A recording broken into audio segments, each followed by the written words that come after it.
Hi friends, today on Murder and Manicures, we are going to talk about Ted Bundy.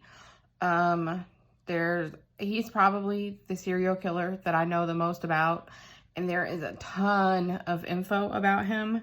So this is probably going to be two parts. Actually, I already pretty much know it's going to be two parts. So I'm going to take off my nail polish remover, get my nails ready, and then you can stay tuned for part two. But anyway, so we're going to go into a little bit of background about Ted, and then some thoughts that I have about things that have come out since he was executed and the time of his trials and whatnot. So again, I'm just using the nail clips with my favorite nail polish remover and cotton balls to take off my nail polish. I started picking at it the other day, managed to only pick off my thumbs, so yay, that's something, I guess. You really shouldn't pick off any of your nail polish, but whatever. So anyway, on to Ted Bundy.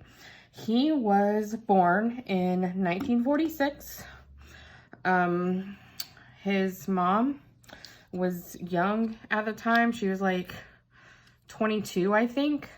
And Ted was actually born at a home for unwed mothers. His father's identity is unknown. At one point, actually for like a lot of years, he was thought to actually be his grandfather's child.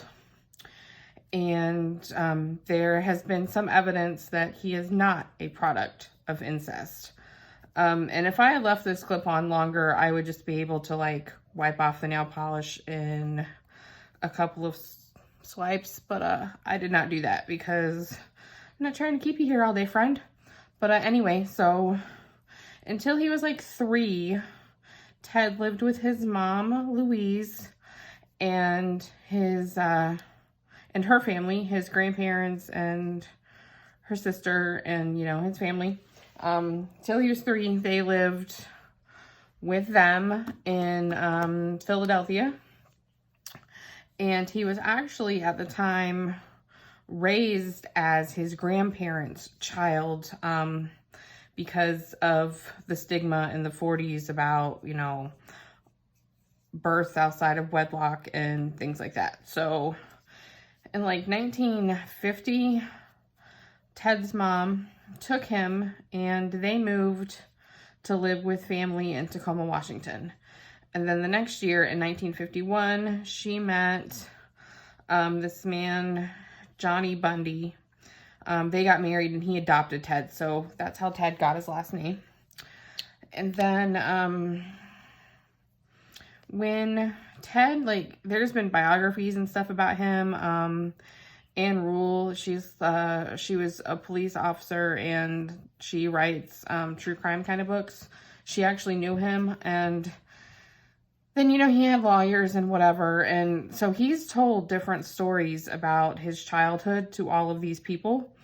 When he talked to his biographers, he said that he would roam his neighborhood and he picked through trash and he was looking for pictures of naked women. He told his lawyer that he used to read detective magazines and crime novels, and he would like look for stories that involved sexual violence.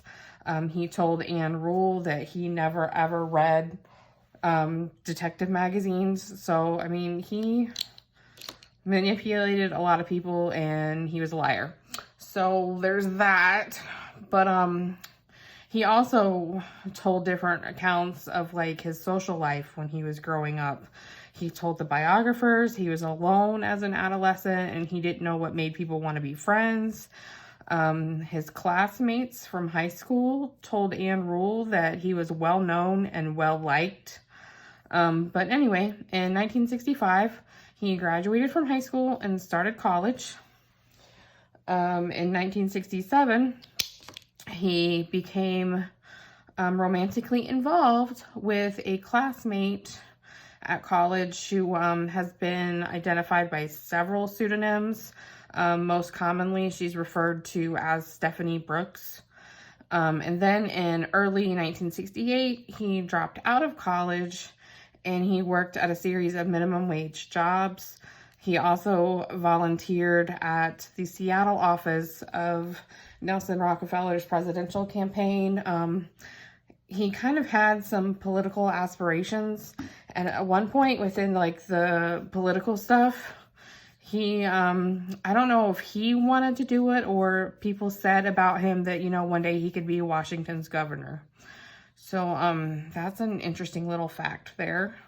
But, so anyway, that was like 1968. And then shortly after, he dropped out of college and all of that stuff, Stephanie ended their relationship and she returned to where she was from, which was California.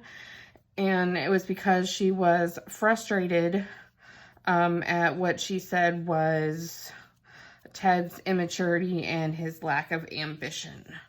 So I actually took notes on this so I wouldn't like leave anything out or forget anything or get confused about the timeline. So let's switch the page and go on to my next hand. So after they broke up, Ted traveled to Colorado and he went farther east. He visited some relatives and he actually ended up attending one semester at Temple University in the Philly area. So then it was early 1969 and this is when Anne Rule believes that Ted visited the Office of Birth Records and found out about his parentage. Other people believe that he knew before that. Some say he found out on his own. There's different stories about his whole parentage thing. But by mid-1970, Ted he's focused, he's goal-oriented, he's back in college. This time he's a psychology major. And he was actually well regarded by his professors and was doing pretty good. And then in 1971, he actually had a job at the Seattle Suicide Hotline Crisis Center that's where he met Anne Rule. So that's interesting. As well as being a serial killer, he also probably saved quite a few lives with his role at the hotline. So there's that. He graduated from college in 1972 and he joined the re-election campaign for the governor of Washington.